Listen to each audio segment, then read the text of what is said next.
Well, hi everyone, welcome back to my channel. It's the end of July and it's been 2 weeks since I caught COVID.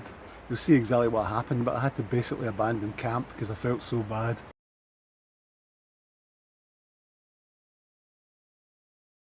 It's going to be a basic one, this. It's a wee easy summit camp, hopefully. Basic gear, just straightforward. No nonsense, no messing.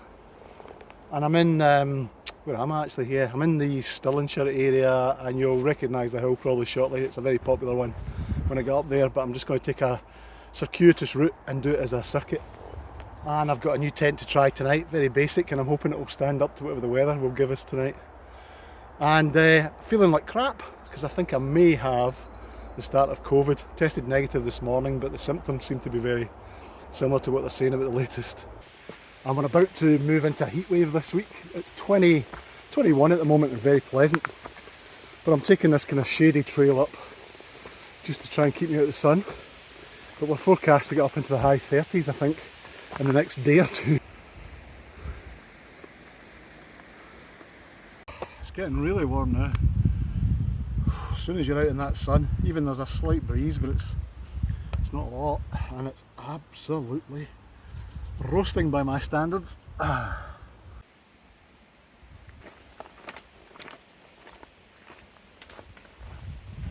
Then it'll head over there and I can see the trail cutting up into the corrie there somewhere. And then we've got an option, I think, to head to a lock-in, which I want to get a look at, or head straight towards the summit of the main hill. A bit of a narrow one here. I'm brushing my legs against all the ferns and God knows what else with shots on. So just hoping I don't pick up a bunch of ticks. That's about an hour in now. Yeah, bang on an hour. And about halfway up the glen before I turn left towards the summit ridge. So I'm just going to take a wee break just now. Absolutely famished. So the old view beginning to open up now towards Callander away in the distance there. And towards the east, I think that is. Wow, I really am running in one cylinder. I think I'm 2 hours in now. Got a good fair bit of height, nearly on the summit ridge, which is good. You can see Stuka Croyne and Ben Vorlich, I think it is over there. Yeah, I'm struggling a bit, but to be fair, the pack is quite heavy, even though I've tried to go as light as I could. However, I think I've seen the last of the bods coming off. Spoken to a few people who said it's not too windy on the top, so I'm hoping I can get a camp on the summit ridge. Claggy though, not impressed with the weather. And as you can see, there's the summit of the hill up there. That's the summit ridge, and it's disappeared into the cloud. Well, nav shouldn't be a problem in the next section anyway. Look at that fence line that takes you all the way to the lock-in, I think.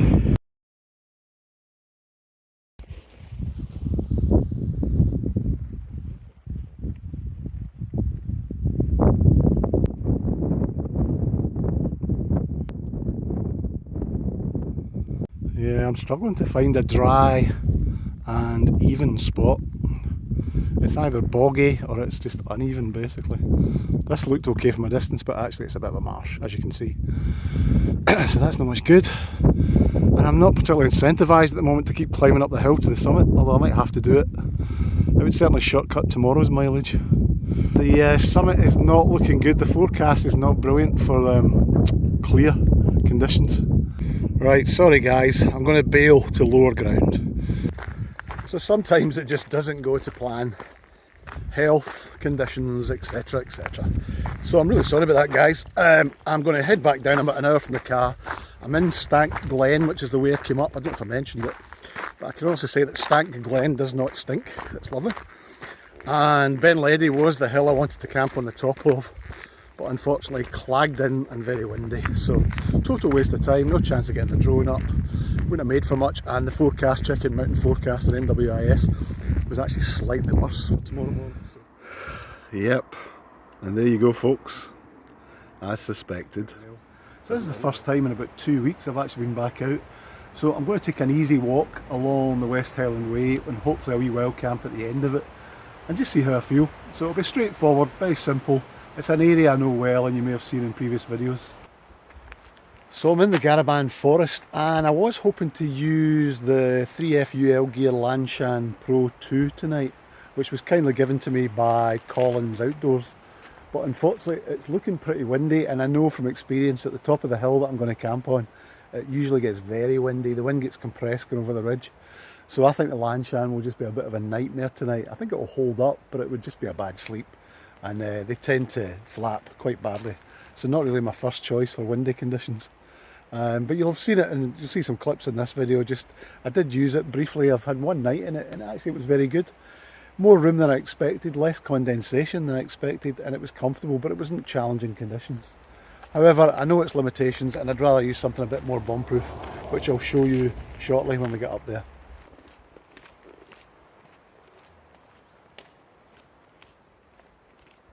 So a few weeks ago I put up a video on Arran, and I was just chatting away about various things, as you may remember. Actually, I'll put a link to the video up above in case you haven't seen it.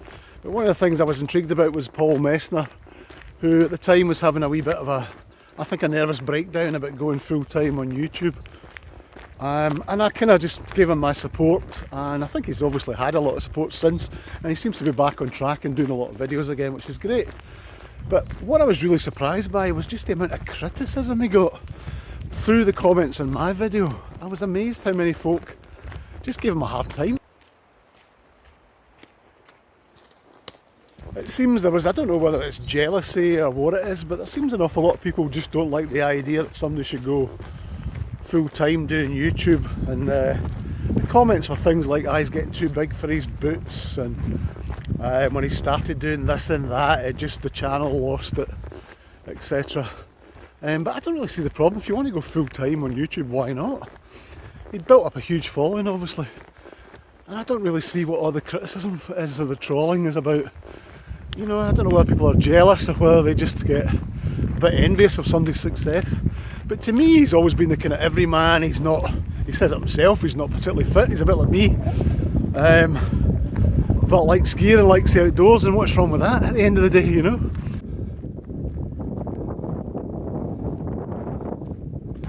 A couple of years ago or so, I contacted Paul Messner just to ask for his advice, actually, on YouTube, and just how to get involved in sponsored videos, and just to get a handle on some of the earnings and whatnot. Not that I think it'll ever become a full-time job for me. It would be nice, you know. And I really appreciate everyone's support. Thanks for watching and subscribing, everyone out there.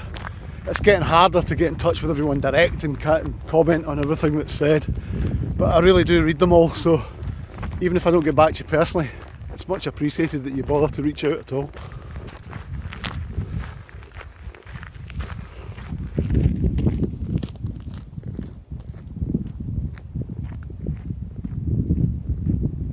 So that hill ahead of you there, that ridge, is my objective for my camp tonight.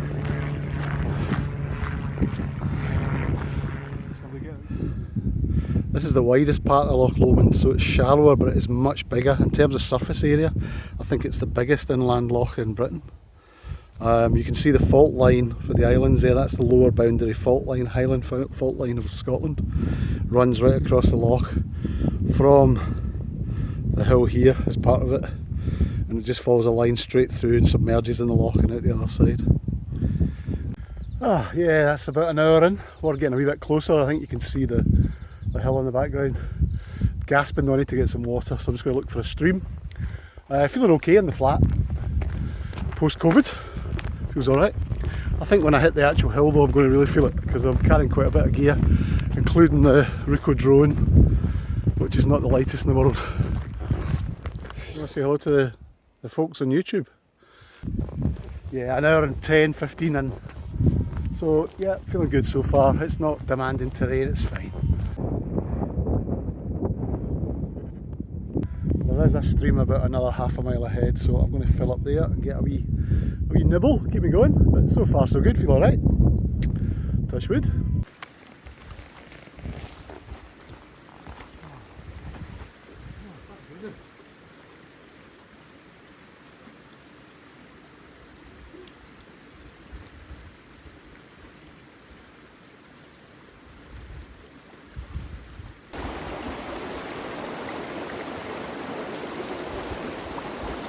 Probably absolutely full of animal shit and God knows what else, but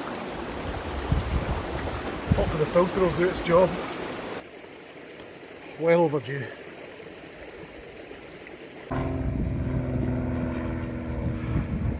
Getting buzzed. So we're nearly at Conic Hill now, just the last few hundred feet. The path will zigzag up there, probably take half an hour. I'll go into the summit, hopefully get some nice shots, and then just try and find a wee quieter spot for the tent.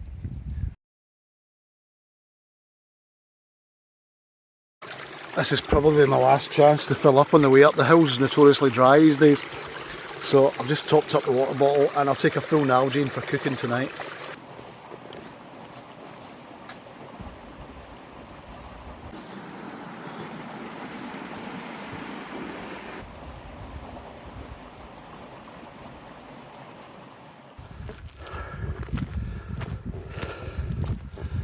Yeah, a change in gradient is knocking 10 bells out me already.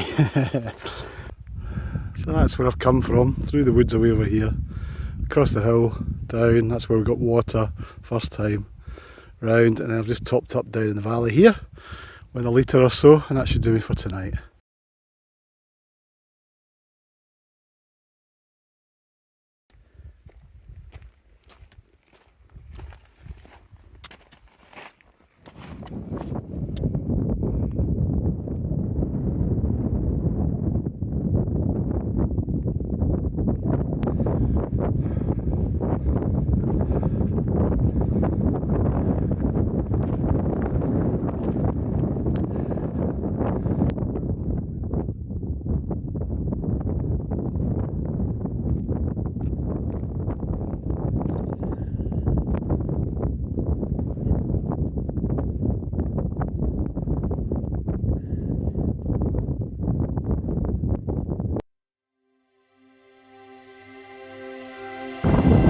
And there you go, home for the night. In case you hadn't guessed or seen my videos before, this is a Crux X1 Assault.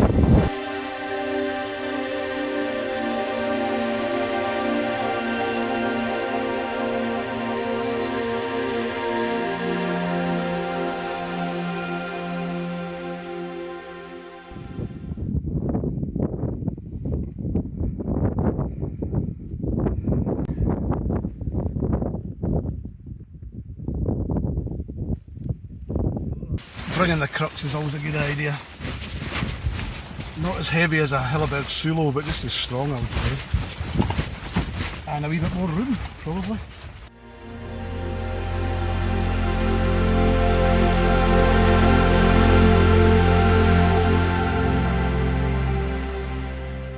And I just have to blow up the X light, and then we're pretty much set. Get the sleeping bag out.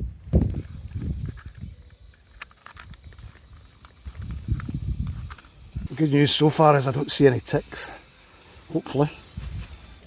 So I've got the Thermarest X light that I'm sitting on, I've just blown up. And again tonight I'm using the Decathlon 4-class Trek 900, hope you can see that. It's about 945 grams in medium size, 0 rated comfort, so it's well into its capabilities tonight.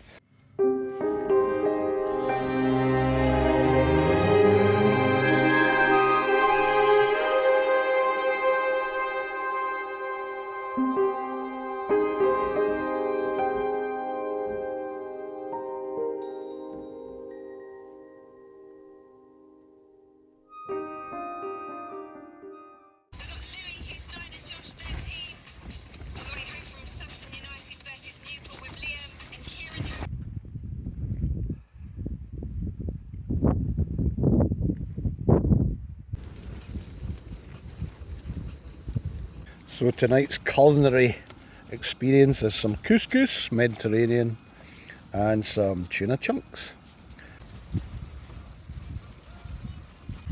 I can honestly say it does taste better than it looks. Right, that's a wee brew made. Let's go outside and take in the view for a minute.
Oh well, luckily the wind has kept up and kept the midges away. It died very briefly for a few seconds and they just came out of nowhere. I thought I nearly had to run for the jungle formula, but and then the wind picked up again and it was absolutely fine. So hopefully I got some decent drone shots and you've seen them.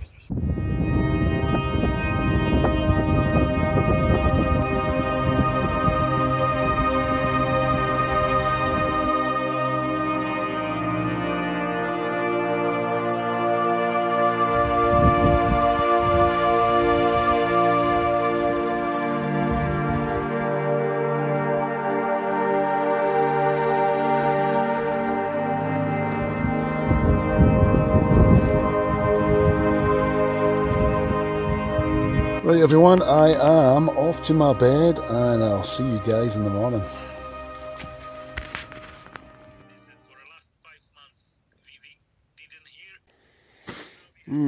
Good morning everybody. How's it outside? Looks okay. Slightly overcast, a wee bit drizzly.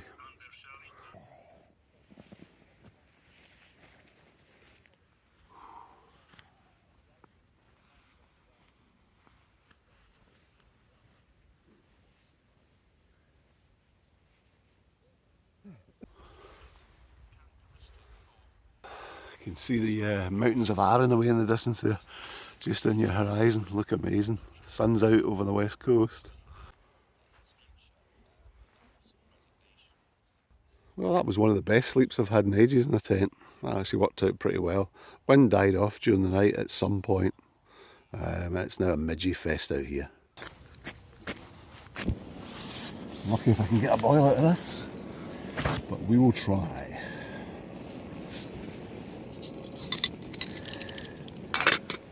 Somehow I've managed to eke just enough gas out of this remaining canister to make my breakfast. Amazingly enough, I really thought it'd actually run out and then I managed to restart it. And it's just boiled. So there you go, one canister that's not going to get wasted.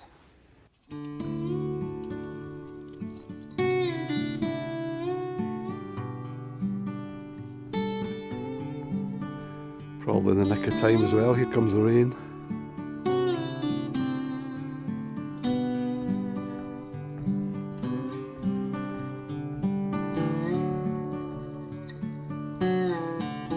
So, leave no trace as always folks, and it's time to head.